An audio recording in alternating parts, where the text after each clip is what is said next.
Malaria और dengue मच्छर के काटने की वजह से होता है ये बुखार।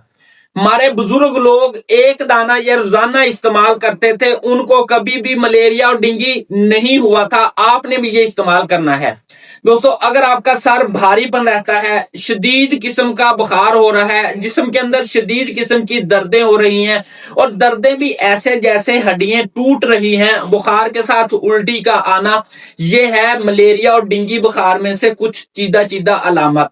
होम्योपैथिक में बेतहाशा मेडिसिन हैं जो मलेरिया और डेंगू बुखार को जड़ से उखाड़ने की सलाहियत रखती हैं। जैसे अगर हड्डियां टूटती हुई महसूस होती हैं तो यूपिटोरियम प्रफ की बड़ी अलामत है।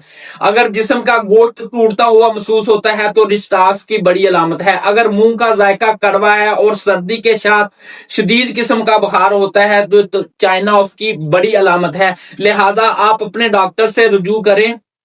मलेरिया और डेंगू को जड़ से खत्म करने वाली होम्योपैथिक मेडिसिन का इस्तेमाल करें। लेकिन जो हमारे बुजुर्ग लोग थे ना, ये जो बारिशों का मौसम होता है इस सीजन में मिठा जो है ना, अब उसको रोजाना इस्तेमाल करते थे। एक दाना रोजाना मिठा फ्रूट बाजार से आसानी से मिल जाता है आपको 4-5 रुपए का, यानी कि 60-70 रुपए किलो अच्छे मिठे मिल जाते हैं। आप रोजाना अगर अपनी खुराक में एक दाना मिठे का खाना शुरू कर देंगे तो ये मच्छर से होने वाली इन्फेक्शन जो है आपको नहीं होगी।